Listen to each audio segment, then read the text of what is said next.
రాబోయే నెల రోజుల్లోపు యుద్ధం ముగిసే అవకాశం కనబడుతోంది. నిన్న ట్రంప్ జాతిని ఉద్దేశించి చేసిన ప్రసంగం 2 వారాల్లోపు ఇరాన్‌ని ధ్వంసానికి సంబంధించి. ఇప్పటికే ఇరాన్‌లో ఉన్నటువంటి స్టీల్ ప్లాంట్ దగ్గర నుంచి మౌలిక సదుపాయాలన్నిటిని ధ్వంసం చేశారు. ఆయుధ క్షేత్రాలు ధ్వంసం చేశారు. ఆయిల్ క్షేత్రాలు ధ్వంసం చేశారు. అట్లాగే వాళ్ళకి సంబంధించినటువంటి స్టీల్ ప్లాంట్లు ధ్వంసం చేశారు. కోలుకోలేని దెబ్బతీశారు.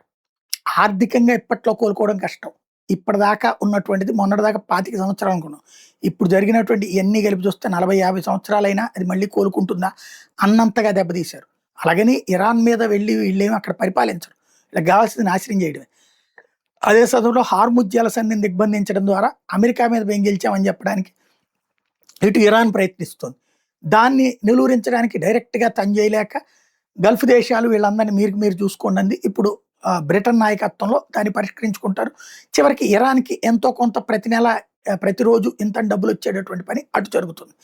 అప్పుడేమవుతది ఇరాన్ ఇక్కడ వీళ్ళ ఉద్దేశ్యం డబ్బులు తీసుకునేటప్పుడు ఐఆర్‌జీసీకి ప్రభుత్వానికి మధ్య గొడవలొస్తాయి. పాకిస్తాన్‌లో సైన్యానికిను పాలకులకి మధ్యనొచ్చినట్టు గొడవలు.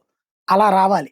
అలాగే నిరంతరం వాళ్ళలో ఆళ్ళు కొట్టుకు చస్తుండాలి. ఒక సిరియా లాగా, ఒక యెమెన్ లాగా అట్లా వాళ్ళలో ఆళ్ళు కొట్టుకు చస్తా ఉండాలి. అప్పుడు అక్కడున్న ఆయిలు బ్లాక్‌లో అమ్ముకుంటారు. ఆ బ్లాక్‌లో అమ్మే ఆయిల్‌ని ఇది కొనుక్కుంటుంటది అమెరికా. ఇది అక్కడ అనుసరిస్తున్న వ్యూహం.